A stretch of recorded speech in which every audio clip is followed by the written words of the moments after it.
Alright, what's up guys, Single Player Nacho here. We've seen our fair share of weird things on this channel, from stuff like this to this. Now I'm sorry, you had to see that. Earlier Resident Evil games always had a bit of comedic charm, not only through the hilariously bad dialogue. Who brought you here and where is your family? Shut up! I don't want to talk about it! But also through files and notes. Itchy Tasty comes to mind. I can't believe they brought back Itchy Tasty in the 2021 hit film, Are You Welcome to Raccoon City? That was bad.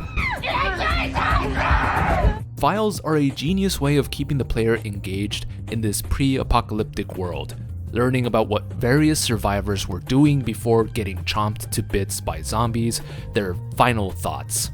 But I don't think any file in Resident Evil history can possibly prepare you for this one. And it may be no surprise that the strangest file in Resident Evil history is found in Code Veronica. I will always commend Code Veronica for being, really, the first entry in the series to stray away from your typical Raccoon City, gritty street violence zombie game. Code Veronica has incest twins, a BOW named Nosferatu, and a vicious plant whore at the end of the game. Oh, and Albert Wesker. Basically, Code Veronica is the turn where these games became nutty, for lack of a better word. That's part of the reason why fans absolutely adore this game. Get ready to love it even more.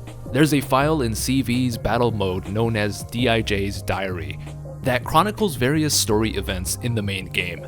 The dialogue in DIJ's Diary is very hastily written. You can tell that whoever wrote this stuff was in a hurry or trying their best to jot down what they were witnessing. This mystery person witnessed critical plot points like the Redfields battle against Wesker, the destruction of Rockford Island. Well, hell, you'd think that whoever was able to catch glimpses of important story elements would be a supporting character that was there to see these moments for themselves. How the hell were they able to stay hidden while simultaneously having a bird's eye view of all the good stuff? The first clue is in DIJ's first entry, where this mystery person explicitly states that Rockford Island is their home. That's a strange thing to say.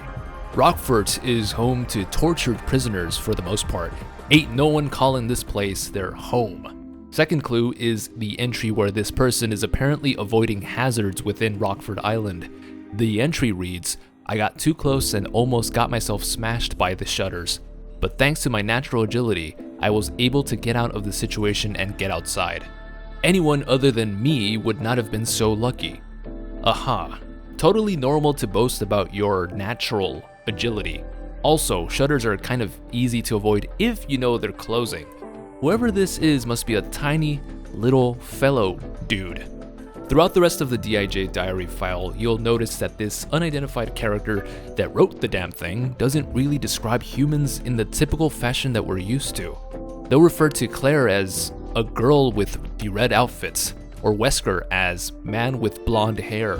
They even refer to Chris as man with black vest. It's almost as if a child wrote the DIJ Diary. I'm gonna need you guys to suspend your reality for a second here, in order to really follow me. I mean, you've made it this far into the video. DIJ's Diary wasn't written by someone. It wasn't written by a supporting character. It wasn't even written by a child. A fucking rat wrote it. That's right. All the entries within this here diary were all accounts of a rat that just so happens to live in Rockford Island. I think it's all making sense now, right? Even though it makes no fucking sense whatsoever. Regardless, I love Resident Evil even more after learning about this file. Could this revelation possibly get even better? Absolutely. Remember the entry where this little rat fellow almost got smushed by shutters?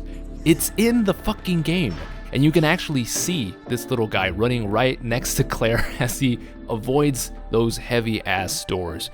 What a brave little soul. I love a game that, yes, there's death and destruction everywhere, families are being torn apart, but there's also room for some nonsense. A rat detailing pretty much the plots of an otherwise dark-ass story is gold. I love stuff like this.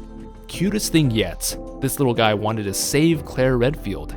The diary states, The man in blonde hair, aka Wesker, started to hurt the girl in red. I have to save her, I thought to myself. But the man with the blonde hair went away. Who was that blonde-haired man? What did he want from the girl in the red? We love you, rats. What is it with Resident Evil and rats? Anyway, this guy needs his own fleshed out story in Resident Evil 9, please. The Twitch streams are back. Watch Nacho suffer through things like this. I'm dead. I can't dodge that. I will not stop. Or stuff like this. Let me see that butthole. New streams Mondays, Wednesdays, and weekends. Link in the description. I love farts.